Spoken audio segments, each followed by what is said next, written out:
Today's episode of Socially Democratic is presented to you by Dunn Street. Dunn Street is a progressive campaign agency that specialises in campaigning and community organising. We work with non-profit and community-based organisations, trade unions, progressive businesses and social democratic parties across the globe. Dunn Street develops community engagement and organising strategies to win campaigns both big and small, and we train engagement staff, volunteers and organisers in leadership and power building and help leaders craft their own public narrative that tells their story to unite people and move them to act together. And if you want to act together with Dunn Street and change your community in 2023, then hit us up at dunstreet.com.au. Today's episode is also proudly brought to you by Maurice Blackburn Lawyers. Are you passionate about extending access to justice? Hey, this is a new ad. Maurice Blackburn has an exciting opportunity for a union partnership manager to join the firm on a 12-month contract based in the Melbourne CBD. This is a high-profile opportunity where you can bring passion and enthusiasm to a role that will see you drive and promote the Maurice Blackburn ethos to help reach more clients in need. Find out more, go to mauriceblackburn.com.au/careers. And finally, today's episode is brought to you by SwiftVox. Every moment on a campaign matters. You need the tools that you can trust, the lists that are up to date, phone banks that can change minds, emails that drive donations, events that will energise the community online and offline, and text blasts that distill your message perfectly. SwiftVox CRM is made for campaigners by campaigners. And to find out more, go to swiftfoxcrm.com to win your next campaign. Hello and welcome to another episode of Socially Democratic, your weekly centre-left politics and organising podcast, which is out every Friday, that dives into the progressive campaign issues of the day and the people leading them from home and abroad. And we're staying at home today because we're talking to Aunty Jill Gallager, who, amongst many things, is the CEO of VACCHO, which is one of the health organisations, Aboriginal health organisations down here in Melbourne. But she was also the commissioner that set up The Voice, that set up the pathway to negotiating a treaty here in Victoria between the Victorian state government and the First Nations peoples here in Victoria. And she's got some great insights. Obviously, there's a lot going on. We're recording this on a Wednesday. Tomorrow is the 26th of January, Invasion Day. We'll have a bit of a chat about that. But also, I want to talk to her about the Voice to Parliament and that big referendum that's going to happen later this year, and talk a bit about treaty and the achievements that have happened in the last 12 months by the First Peoples Assembly of Victoria. So I hope you enjoyed today's conversation with Aunty Jill. Don't forget to subscribe to the podcast on Apple Podcasts, Spotify and Stitcher. And if you like the show, be sure to give us 5 stars on Apple Podcast and on Spotify when you're done listening, and leave us a review on Apple Podcast. For all the updates, follow Dunn Street on Facebook, Twitter, Instagram and LinkedIn. Okay, well, let's get to today's episode.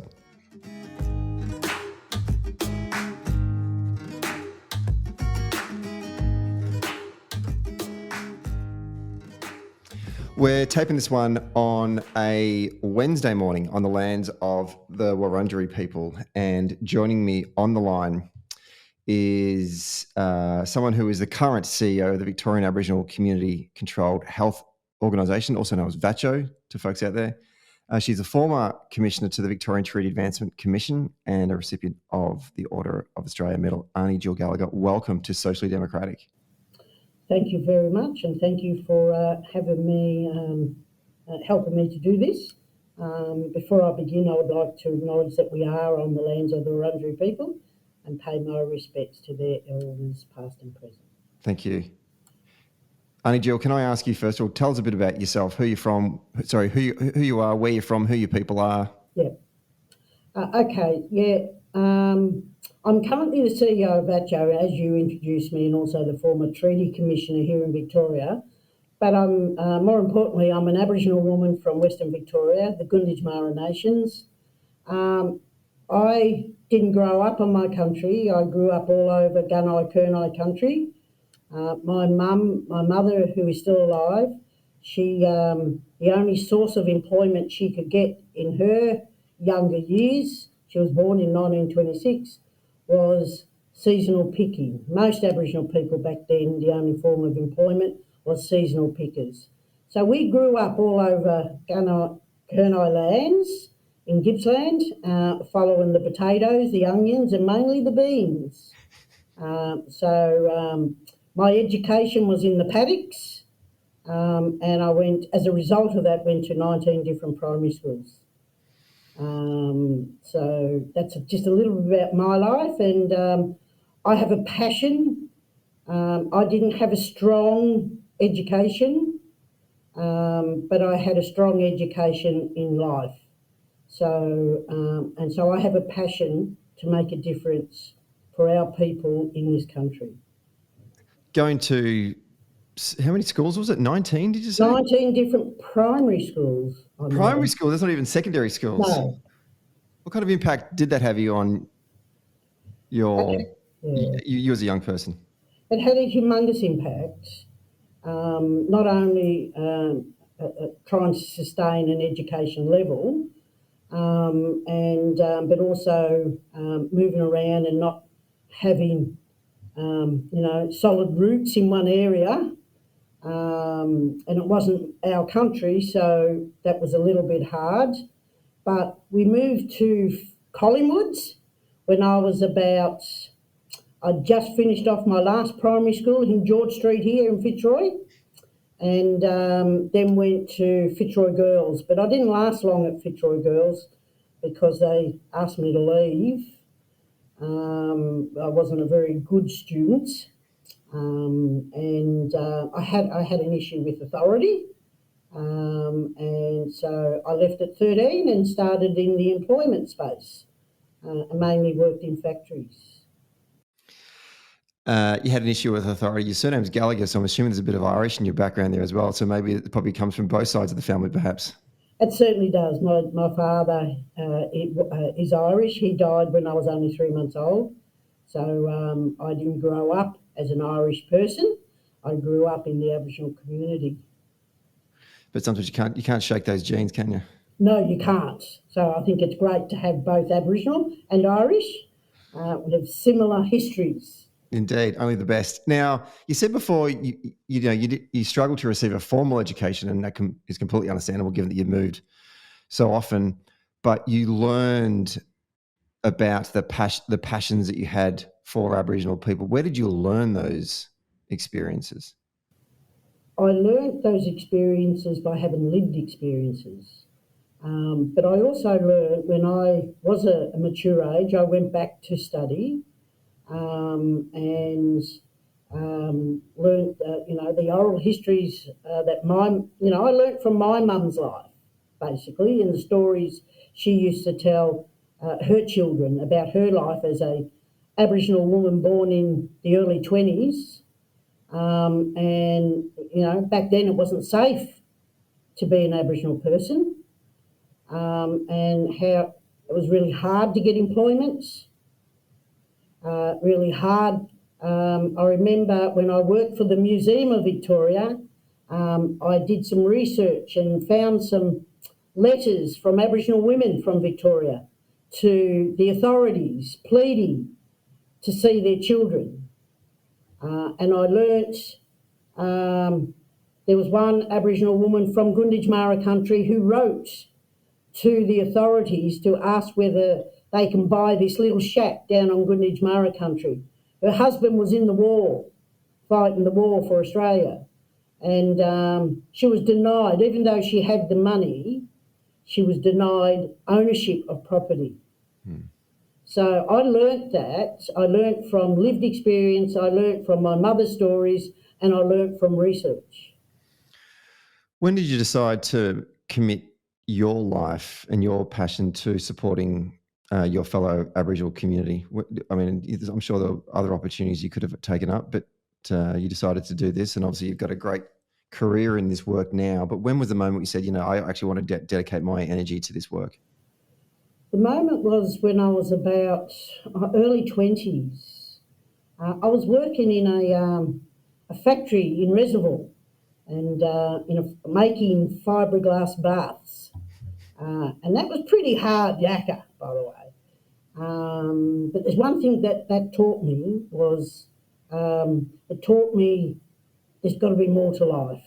And it taught me good work ethics. But it also taught me, because living in the Aboriginal community, you saw the damage that still affects our communities from colonisation. You see that in the families. You still see that today when you look at how many of our people are in prison, when you look at how many of our children are in out-of-home care. We see that every day. So it was early 20s, I started to work in an Aboriginal women's refuge, helping domestic violence victims. You talked about colonisation there. Tomorrow, we're taping this on Wednesday. Tomorrow is the 26th of January. What does the 26th of January mean to you? The 26th of January means to me that we're celebrating this country on a day that we as Aboriginal communities right across this continent had nothing to celebrate about. It's our day of mourning. So the campaigns and the advocacy to change the date is something that I'm also passionate about.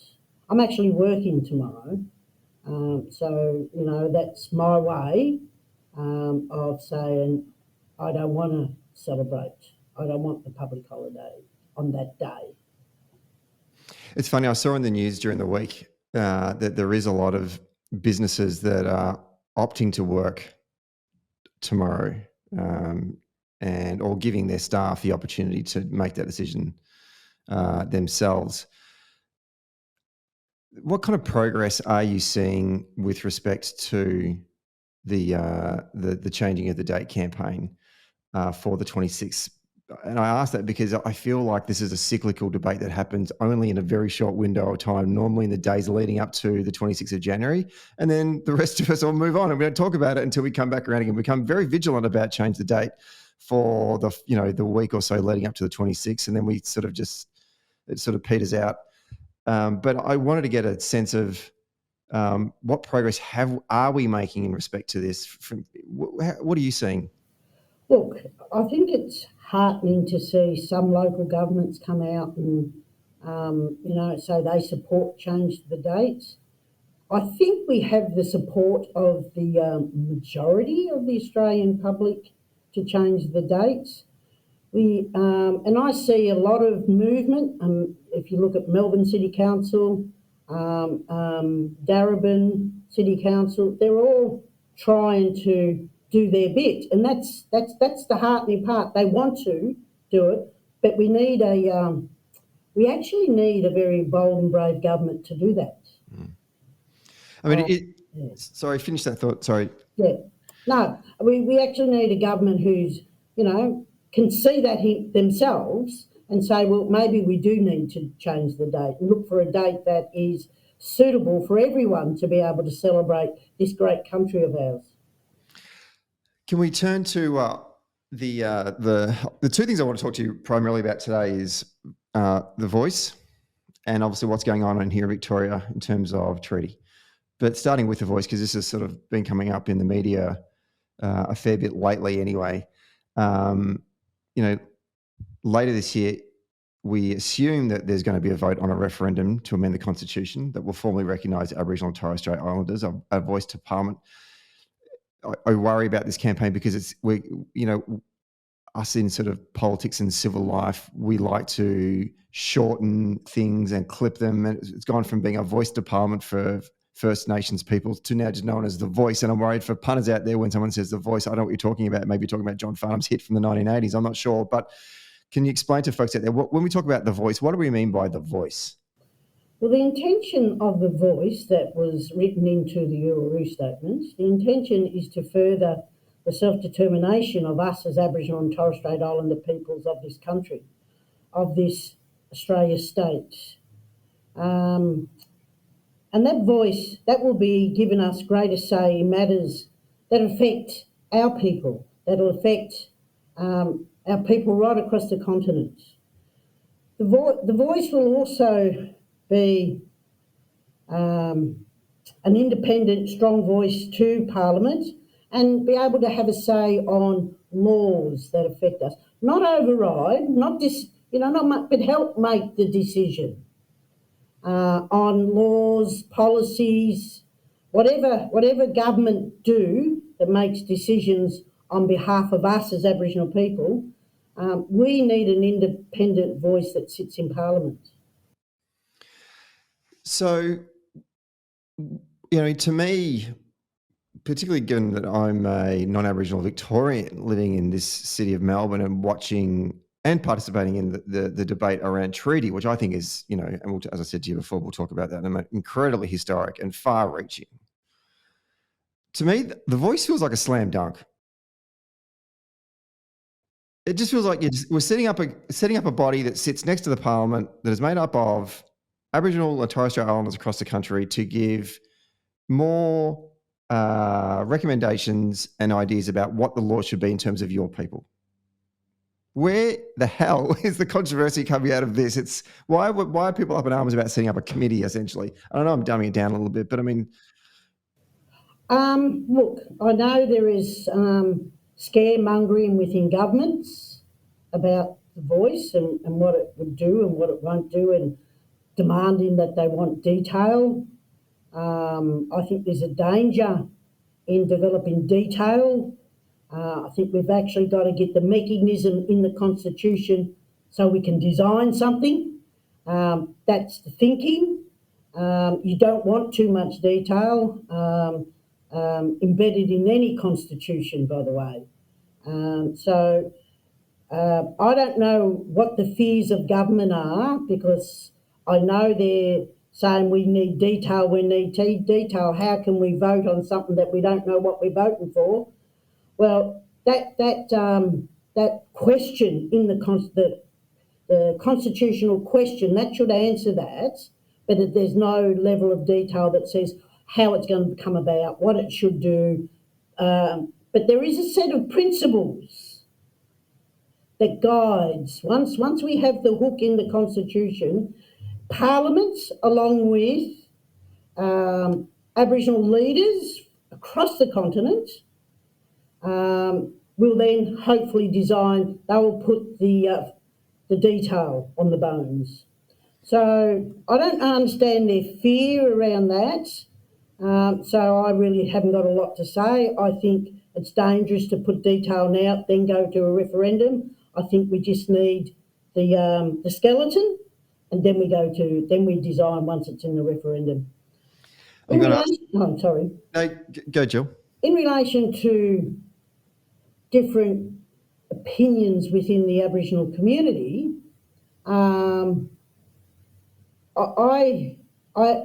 that to me is quite normal. I mean, Aboriginal and Torres Strait Islander communities, we are never going to have 100% consensus, and nor should we, by the way, and nor should anyone expect that. I'm pretty sure we don't get 100% consensus in Parliament, anyways, or in any other group of peoples. So, and that is healthy debate. That is healthy to have different opinions, because I think what we end up with, we'll end up with a better product. But I also think the reason a lot of our people, they need a lot more engagement about what that is, and don't need to fear it. I don't know. I mean, I think the current slogan is treaty before voice. I don't know how you can achieve that. Because if you look at what's happened in Victoria, Victoria is the only state in this country that have implemented the Uluru Statement, basically. So when the state government here in Victoria back in 2015-16, whenever it was, really was serious about putting treaty on the table, we had a dilemma. Well, who do they speak to? Who do they work out how this is going to go? So we had to, well, my role as the commissioner was to actually engage with community, come up with a set of guiding principles, design the voice here in Victoria, which is now known as the First Peoples Assembly of Victoria, and run the elections. That was my role. And we did that. So now, as a result of having that voice first, who've done all the hard work here in Victoria, and I take my hat off to the First Peoples Assembly. They've done amazing work. I never thought I would see, as Commissioner or as an Aboriginal woman, see treaties being negotiated in this country. And I believe we will now do that as a result of that voice. There's a lot to unpack there, and I don't know what order I want to do this in, but maybe we'll stick with the current topic that you're talking about in terms of you can't do treaty before voice, because there were some, I must admit, there were some compelling things that, Senator, the Green Senator, Senator Thorpe, who's been very outspoken about the voice to Parliament, and clearly there's a lot of internal tensions going on within the Greens party about whether to support the referendum or not. I get a sense she's making the argument that we should be prioritising treaty before voice. And seeing what was going on in Victoria, you might think, well, okay, that makes sense because that's what they're doing in Victoria. I guess I'd never considered that the work that went in beforehand essentially was creating the voice, which is what you just talked about there. Exactly. And so, because I can only speak for Victoria on this, but when colonisation happened in this continent, southeastern Australia copped the brunt of colonisation. It was rapid, it was quick, and it was brutal. And it did a lot of damage to our way of knowing, being and doing. Before colonisation, we had our own laws, we had our own healers and doctors and nurses, we had all that. We had our own political structures, and we also had our own clan structures. Now, a lot of that's been impacted on by colonisation. So in a modern world, in Victoria, in the year 2018, when we started, 17, when we embarked on this treaty space, we had to think, well, who does government talk to? What body exists that government can say, well, okay, how do we do treaties? And that's when the First Peoples Assembly was designed. And that was designed by Aboriginal people across Victoria. So that's why I believe we actually need to give time to design this voice, but we still need that hook in the Constitution first. Let's take a quick break to talk about SwiftFox. Every moment on a campaign matters. You need the tools that you can trust. Lists that are up to date, absolutely. Phone banks that can change minds. Emails that drive donations, and events that will energise the community online and offline. And text blasts that distill your message perfectly. SwiftFox CRM is made for campaigners by campaigners. And to find out more, go to swiftfoxcrm.com to win your next campaign. Okay, let's get back to the show. So then I'll come to that second point then, because Dutton, the leader of the coalition in the federal parliament, is saying, we need more detail. And I'm wondering, is he a details guy, so he's genuinely wanting to see more detail, or is he just trying to throw more conflict and confusion into the conversation? So therefore you find folks out there in the wider community, I'm talking about non-Aboriginal Australians here, who are going to vote on this, that gives them permission to say, yeah, I want more detail. Where in actual fact, what we want is we just want people to go into a ballot box on a given day and actually vote for, I think Aboriginal First Nations peoples should have should be recognised formally in our constitution, and two, they should have a voice to set up the things that we want to do into the future. Yeah. Do you think he's fair income, or do you think he might be just, mucking around a bit? Look, I can be very paranoid and sceptical about politicians, by the way. I hope that he's genuine, and I hope that he's not trying to come up with delay tactics, because that's the way some people perceive it. But as I said before, there's a danger in designing something up now. I mean, how long did it take me to design the voice in Victoria? Okay, so, but now, once the voice is there, and, I know we're going to talk about treaty in Victoria in a minute, so I won't go into a lot of detail there yet. So coming back to that, I don't know. As I said earlier, I don't know what's in his mind. I'm pretty sure he's a well-educated, smart person. Maybe doesn't have a lot of street smarts, but well-educated, and doesn't really understand what we're trying to achieve here and how we need to achieve it. So my advice to Dutton is I'm quite happy to have a conversation with him and hopefully paint a picture that he will have a greater understanding of what we're trying to achieve. So that's my invitation to Dutton to reach out. I'm happy to have a conversation behind closed doors. Aunty Jill, we're going to clip that and we're going to send that to him so that that invitation can go directly to the man. You can sit down and have a bit of a yarn with him about the importance of the voice it is for Aboriginal and Torres Strait Islander people. The other thing that worries me, and you're old enough as well to remember 1999 and the referendum. We don't have a lot of referendums in this country, and some of them, we don't have a great track record either of getting them up, voting them up, because of, you need to get a majority of the population, plus you need a majority of the states, of which I always have to remember how many there are. There are 6 or 7, 1, 2, 3, 4, 5, 6. So you need to get a majority of the states as well. So it's not an easy task. But in 1999, we obviously went to a referendum to ask the Australian people, do you want to become a republic?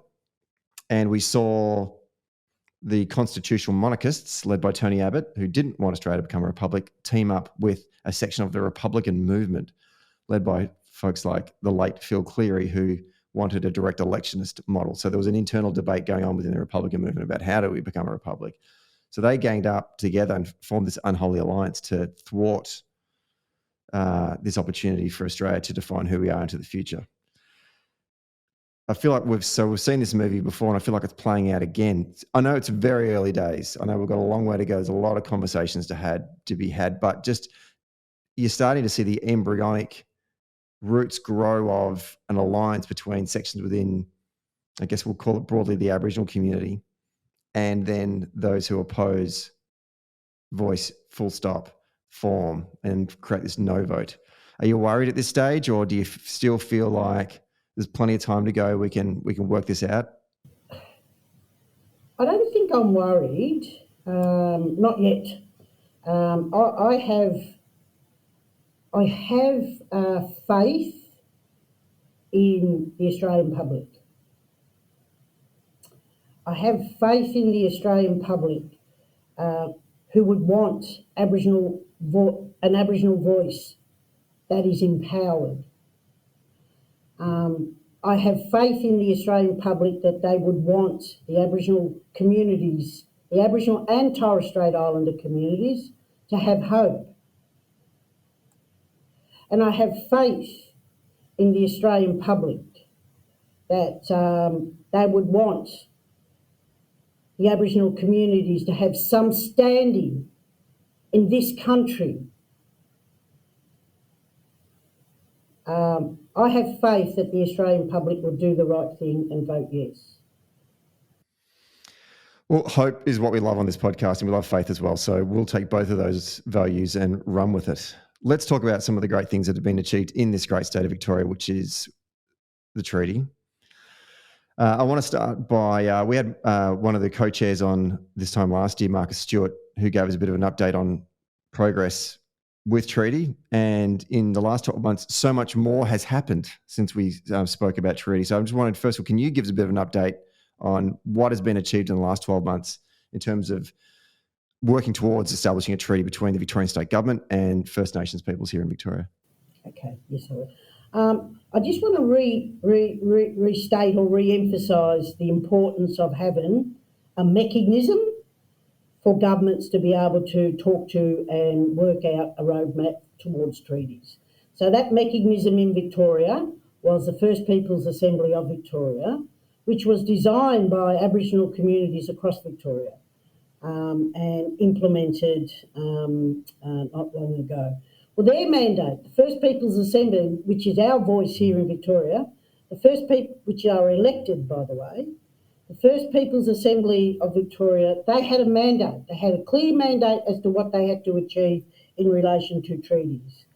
They had to establish a framework, a treaty negotiating framework.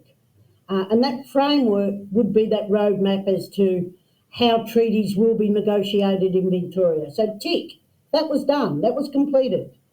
Then, of course, the other mandate they had was to set up a truth-telling process. And that's your rook. Tick, that's been done. The last mandate that they had to do was to negotiate with government a self-determination fund. And that self-determination fund will actually assist community groups, clans, mobs, to be able to have access to resources so if they need help in that negotiating table. So you can't go to the negotiating table with government, which has got all the resources in the world, and a little small clan go there and have no support. So that self-determination fund is there to support local communities negotiate their own local treaties. The First Peoples Assembly is also to actually, under that treaty negotiating framework, is what are the statewide asks in a statewide treaty, let alone clan-based treaties. So that's all happened. There's not much left to do to start now negotiating treaties, because we've got we've got that map already outlined and implemented. And the First Peoples Assembly have achieved that in such a short amount of time that I just think that's amazing work, because I will now get to see treaties being negotiated, hopefully, touch wood. We'll come to the future in a moment, but I mean, just let's not just gloss over the achievements that have been made. I mean, as you said, not only have they done it, but they've done it in a short period of time. And as we know, I mean, the First Peoples Assembly, they're effectively politicians, and trying to get politicians to get their ducks in a row is not an easy thing. It's like herding cats, right? So maybe our folks in Canberra and Spring Street can take some lessons about how to get consensus and build unity from the First Peoples Assembly, because getting the roadmap, the truth-telling, as well as the fund, all done in basically, a year and a half, essentially. Basically, yes. It's huge, right? It's humongous. So what's next then? Where do we go? Where do we begin? I mean, do we see the First Peoples, like, who goes and negotiates with the government for the statewide treaty? It will be the First Peoples Assembly, because they're our elected body. And when will that begin? That level of detail, I don't know at this stage. Yeah, but that's certainly imminent, isn't it? Right. I mean, yes. I think I think all those folks are up for election pretty soon. That's going to happen this year. So they'll elect a new body, and then they'll most likely, that will be the group that will go and negotiate with the government. That's exactly right. And then obviously the clan-based treaties as well. Are these happening simultaneously? Has that been worked out? Do they know what they'll do there? They probably do, but I'm not privy to that. But I would say it would be because they've got the framework up and going, so that's the roadmap to negotiate clan-based treaties. So that should be pretty straightforward. So what if you're the First Peoples Assembly of Victoria, what are you looking for in negotiations with the government on a treaty? What are the top line issues that you would walk into the room with? Just say you were one of the folks that were on the assembly. What exactly are you trying to negotiate with government? With government in relation to Victoria and at statewide level? Yeah, at statewide level. Clan-based? Okay. Either or. Yeah, okay. At clan-based, I can't answer because, I mean, I can answer what I would see, but not as what they would see. But as a treaty ask at a statewide level, I'd be looking at a percentage of, and this is quite, could be quite controversial, but these are only my opinions, by the way. It's an opinion podcast, that's fine. Yeah, okay. I would negotiate a percentage of land tax to go into an investment account so that Aboriginal people can access it on a need-by-need basis. I would negotiate where access to education facilities, finances shouldn't be a barrier for Aboriginal people. And I'm not asking for free anything, by the way, because when you look at what we as Aboriginal people lost through colonisation, It's what's owed, by the way. I need to make that distinction. We're not asking for free education. We're asking for that finances should not, well, this is what I'm asking for, that finances should not be a barrier to access education facilities. Just this morning, I heard on the news there's been a report put out for public schooling here in Victoria. It costs the average family $80,000 a year for public schooling. And apparently, Victoria is the highest rate in the country for the cost of public schooling. So that's not tertiary or private schools, that's public primary school. So that's a bit of a shame job. So, and that is a big barrier for our families. So I would also ask for a whole, seats in parliaments for Aboriginal Victoria. Anyway, there's just a few things off the top of my head. There's probably more, but I won't give you my whole shopping list because I probably won't get it. What do you think about? You got to start. I'm a union negotiator, so I always had a very, very big list. What do you think about the idea of a black parliament? That's a big question. It's a very big question, and I don't know what you mean by a black parliament. Let's talk about making the First Peoples Assembly, codifying it in a way that it actually is. It's a law-making parliament for Aboriginal Victorians. I actually... It's like devolving of power, a bit like how in Britain they've got like the Scottish Parliament and the Welsh Parliament, actually devolve power to a group of people. Well, that is an option I think should be explored. I think I need to fess up, I suppose, and not gloss over this fact. Even though the First Peoples Assembly is the voice, they do not report to Parliament. So they report to a minister. So I think what the First Peoples Assembly, the next thing, now that they've achieved all that they're supposed to achieve going forward, is the First Peoples Assembly to be that voice to parliaments. And that's something that we want enshrined in Victoria's Constitution, by the way, because when you look at, and another reason for having a voice to Parliament enshrined in our Constitution, it is actually that hook that actually protects our standing, so to speak.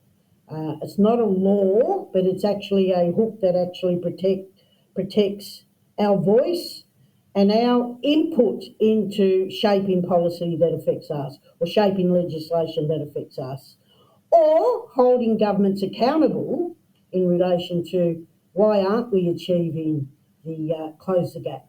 Why aren't we making big roads in making a difference in the life expectancy gap for Aboriginal people? The overrepresentation of our people incarcerated, child protection. You know, Australia has Aboriginal Australia has the worst child protection numbers in the world. So we've got to stop all that. So we need standing, and this is where we need to embed that voice into the Constitution. Some people say, well, why can't we have a legislative framework, legislate? Well, we did. We legislated with ATSIC. The Aboriginal community at the time called for some changes to ATSIC. Not get rid of it, just some changes. But then the government went too far and got rid of it. So that's what we're trying to stop. ATSIC had some standing, but then government got rid of it because they didn't like what ATSIC was saying. I don't know why they got rid of it. I'm just assuming that's why they got rid of it. But at the end of the day, to have that standing in our Constitution, that's empowerment. And that's what needs to happen here in Victoria. I'm glad you brought that up, because actually I was going to ask you that about ATSIC. Was there experiences from a past leadership within the Aboriginal community going, we've been burned once before with government when Howard just abolished it completely and we completely lost any standing with government. We need something so it doesn't happen again. Exactly. That's the point. That's the whole purpose of it. And, it's the whole purpose, but it's also You know, I mean, what have we got now as Aboriginal people in the Aboriginal and Torres Strait Islander people in this country? What have we got? We've got advisory. Do you know how many advisory committees I sit on? And there is no mechanism in this country to say to all governments, state governments, local governments, what are you doing to make a difference in Aboriginal outcomes? There's no mechanism for that. Productivity Commission, they sit up there, but very rarely do they do anything in the Aboriginal space, very rarely. So we need that independent voice that can have some stand-in to say, look, we are not making a difference in this space. We probably need to look at something a little bit different. Anyways, so I get really passionate about there's no mechanism for an Aboriginal voice to actually monitor what we are doing. Not just only what non-Aboriginal people are doing, but we are doing in the Aboriginal community too. Mm. With the campaign, let's jump back onto, actually, no, I want to ask you one more question about treaty. Obviously, we're seeing great things happen here in Victoria in terms of progress towards a treaty. I know that when I was in South Australia on election night in March last year, the newly elected Labor Premier of South Australia, Peter Malinauskas, got up on stage and said, we're going to work towards a treaty. I know that I've heard very positive things come out of the Queensland Labor government in terms of treaty. Do you get a sense of where there are, what kind of progress is being made in other states in terms of working towards treaties? Can I say I don't have a sense of that, by the way, but I just want to make a comment on the South Australian. When I first became the Treaty Commissioner here in Victoria, South Australia embarked on the treaty process. They had a Treaty Commissioner also. And then what happened, they had a change of governments. And that all stopped. I did not know that.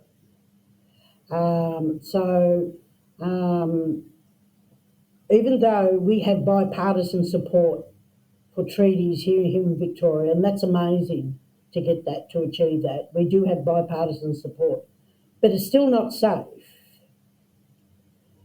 Legislation can be revoked very easily.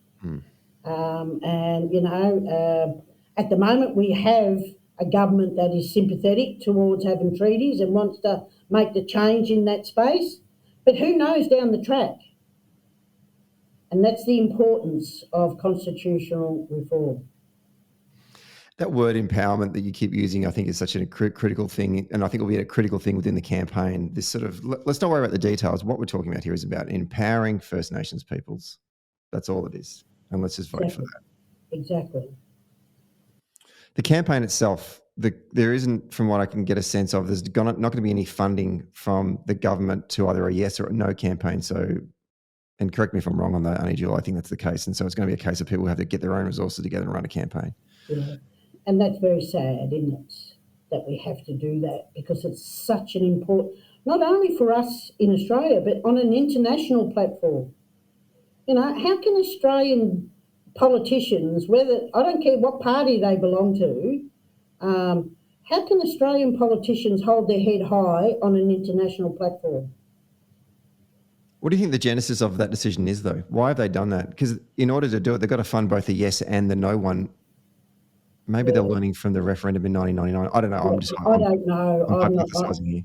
Yeah, I don't know. I really don't know. I don't have an opinion on why, because I don't know. Yeah. Yeah. What are we seeing in terms of the Yes campaign being formulated and developed? Because I know that there'll be a lot of people out there that probably want to either dedicate their time, their resources, their money to supporting the campaign. Are we starting to see things formulated? I mean, obviously I work in community-based organising and stuff, so I do get a sense of some groups around the country starting to get their shit together, but coalescing around a united Yes campaign, that doesn't seem to have formulated yet. Is it too early to start to look for that kind of stuff? Look, I think at the national level, with people like Megan Davis, Pat Anderson, Noel Pearson, and all the Aboriginal people from around the country who shaped the Uluru Statements and did all those hard yards and conversations, many conversations in community. I think they're doing their best with no resources. to actually get, a yes campaign up and going. I do what I can in Victoria, and I hope there's a lot of non-Aboriginal people who also are supportive. And I mean, I don't know. I think it's a shame that governments haven't supported financially a yes campaign and or a no campaign. There needs to be resources, and but all I can say is to all Australia is that it's only you in the voting box when you vote. You and your conscience. And it is about empowerment, and it is about hope. Love it. Aunty Jill, thank you very much for your time on the show today. We're going to continue to talk about this all throughout the year. We're going to do our bit, certainly here at Socially Democratic, to push a yes vote whenever this referendum is announced. And no doubt we'll have you back on the show to give us an update as the campaign progresses. But we want to wish you the best of luck for 2023 in all the amazing things that you do. And we thank you for your time today. Thank you very much.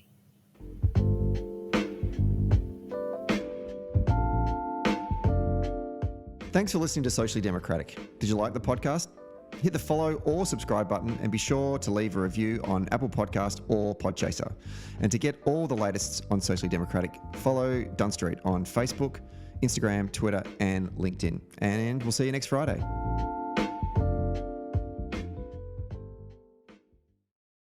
Socially Democratic was brought to you by Maurice Blackburn Lawyers.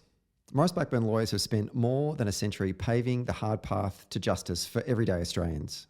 They've helped over 500,000 Australians turn their situation around, and they know how the system works. Their experience and skills means you'll get the best results possible. Find out more on their website, mauriceblackburn.com.au. Maurice Blackburn, experience you can count on. Socially Democratic was brought to you by SwiftFox. Every moment on a campaign matters. You need the tools that you can trust, lists that are up to date, phone banks that can change minds, emails that drive donations, events that will energise the community online and offline, and text blasts that distill your message perfectly. SwiftFox CRM is made for campaigners by campaigners. To find out more, go to swiftfoxcrm.com to win your next campaign.